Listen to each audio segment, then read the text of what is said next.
Hello বন্ধুরা, এখন বাজে বিকেল 5টা। আমি 5টা থেকে আমার ব্লগটা শুরু করছি। তো চলো দেখো, এখন বাজে বিকেল 5টা, তাও দেখো আমাদের এখানে কতটা রোদ আছে। আর আমার মেয়েও ঘুম থেকে উঠে পড়েছে, শুনতেই পাচ্ছ ওর গলা। আর এই যে দেখো উঠে বিছানার কি হাল করেছে। ওর যা খেলনা সব ও বিছানায় নিয়ে আসে, কিন্তু একটা নিয়েও খেলে না। এখানে আমি গুছিয়ে রেখেছি সব। দেখো ওর বাচ্চাদের খাওয়াতে বসেছে, কি খাওয়াচ্ছে জানি না, গ্লাসে করে কি মেখে টেখে নিয়ে এসেছে। ওর বাচ্চাদের খাওয়াচ্ছে, এটাও সব থেকে প্রিয়। ওকে হাম খেয়ে রেখে দিল। আর চলো ওকে আমি এখন রেডি করে নিই। রেডি করে নিয়ে আমি ছাদে যাব। ছাদে জামা কাপড় মেলা আছে, সেগুলো তুলে নিয়ে আসবো। এটা আমি মিশো থেকে নিয়েছি। এটা আমার খুব কাজের হয়েছে, যেহেতু ছোট ছোট জামা কাপড় এখানে আমি গুছিয়ে রাখি, আমার খুঁজতে অসুবিধা হয় না।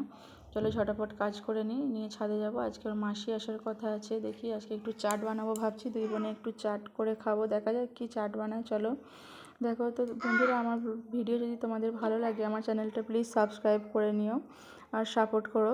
তো দেখো এখনও ছাদে কতটা রোদ আছে, এখন অনেকটাই বেলা আছে আমাদের এদিকে।